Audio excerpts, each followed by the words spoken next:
Assalamualaikum warahmatullahi wabarakatuh. Apa kabar teman-teman semua? Semoga selalu diberikan kesehatan oleh Allah Subhanahu wa Ta'ala.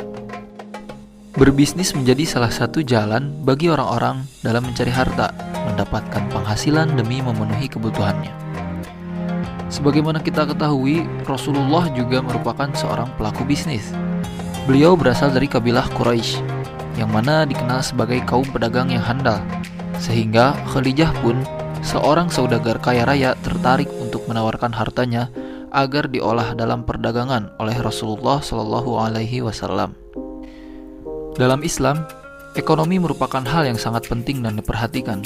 Hukum-hukum dan kaidah-kaidah syariat mengatur pendapatan, harta kekayaan, perbelanjaannya, serta sektor pengembangannya. Karenanya, dalam berbisnis hendaknya kita memperhatikan beberapa hal yang menjadi etika dalam berbisnis, demi tercapainya keberkahan dalam berbisnis serta menghindari apa yang dilarang oleh Allah Subhanahu wa Ta'ala. Allah Subhanahu wa Ta'ala berfirman, Ya ayyuhalladzina amanu إذا نودي للصلاة من يوم الجمعة فاسعوا إلى ذكر الله وذروا البيع ذلكم خير لكم إن كنتم تعلمون. Artinya, wahai orang-orang yang beriman, apabila seruan untuk melaksanakan salat pada hari Jumat telah dikumandangkan, segeralah mengingat Allah dan tinggalkanlah jual beli. Yang demikian itu lebih baik bagimu jika kamu mengetahui. Quran Surah Al-Jumu'ah ayat 9. Ayat ini merupakan salah satu firman Allah yang merupakan implementasi dari etika dalam berbisnis, yaitu agar meninggalkan terlebih dahulu perniagaan ketika adanya panggilan untuk sholat Jumat. Orang-orang yang beriman adalah orang-orang yang berusaha mencari kehidupan dunia dengan berusaha atau bekerja untuk tujuan utama kehidupan akhirat. Dengan demikian, bagi orang-orang yang beriman ketika mencari kehidupan dunia, secara bersamaan di dalamnya terdapat tujuan utama, kehidupan akhirat. Artinya, dalam berusaha atau bekerja secara pasti diwarnai dengan ajaran agama. Dalam ayat lain, Allah berfirman,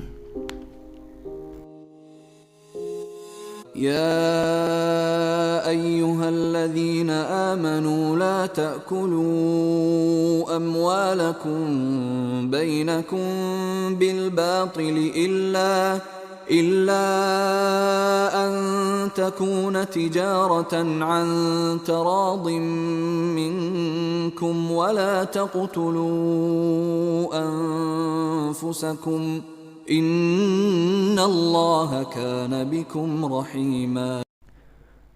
Artinya, wahai orang-orang yang beriman, janganlah kamu memakan harta sesamamu dengan cara yang batil, kecuali berupa perniagaan atas dasar suka sama suka di antara kamu.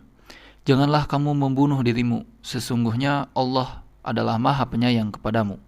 Quran Surah An-Nisa ayat 29. Dalam tafsir Ibnu Katsir, kalimat illa ang takunu tijaratan ang taradim minkum ini seakan-akan dikatakan, janganlah kalian menjalankan usaha yang menyebabkan perbuatan yang diharamkan, tetapi berniagalah menurut peraturan yang diakui oleh syariat, yaitu perniagaan yang dilakukan suka sama suka antara pihak pembeli dan pihak penjual, dan carilah keuntungan dengan cara yang diakui oleh syariat.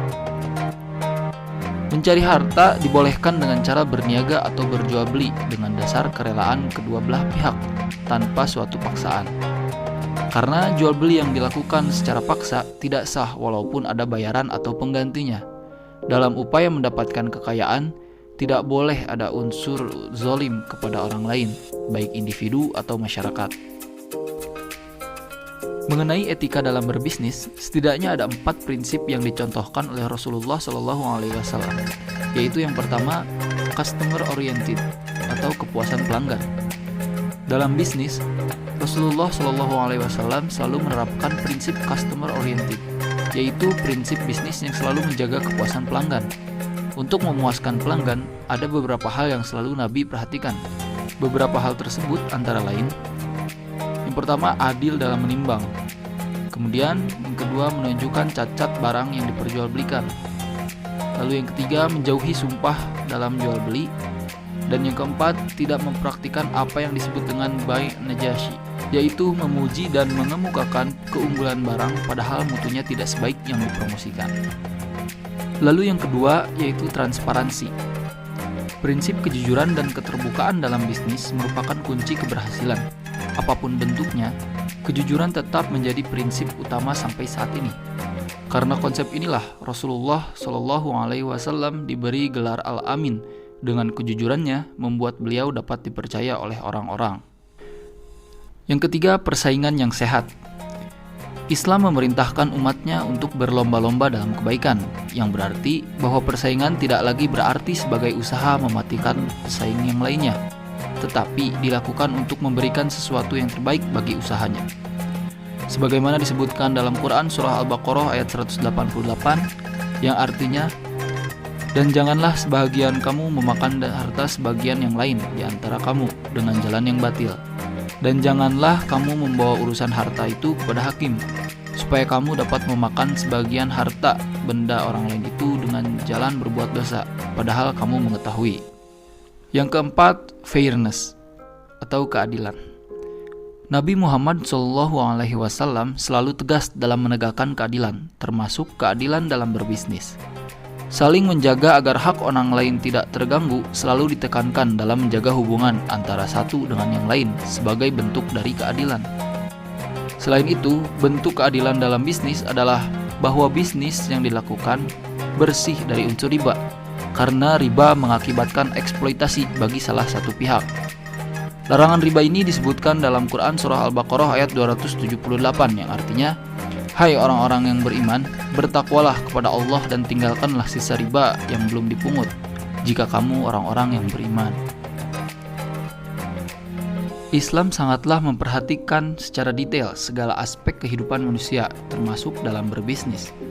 Hal ini dimaksudkan senantiasa agar manusia berada di jalan yang benar, sehingga dengan apapun caranya menjalani hidup, tidak akan terlepas dari hakikat manusia diciptakan, yaitu untuk beribadah kepada Allah Subhanahu wa Ta'ala. Demikianlah sedikit pembahasan tentang etika dalam berbisnis.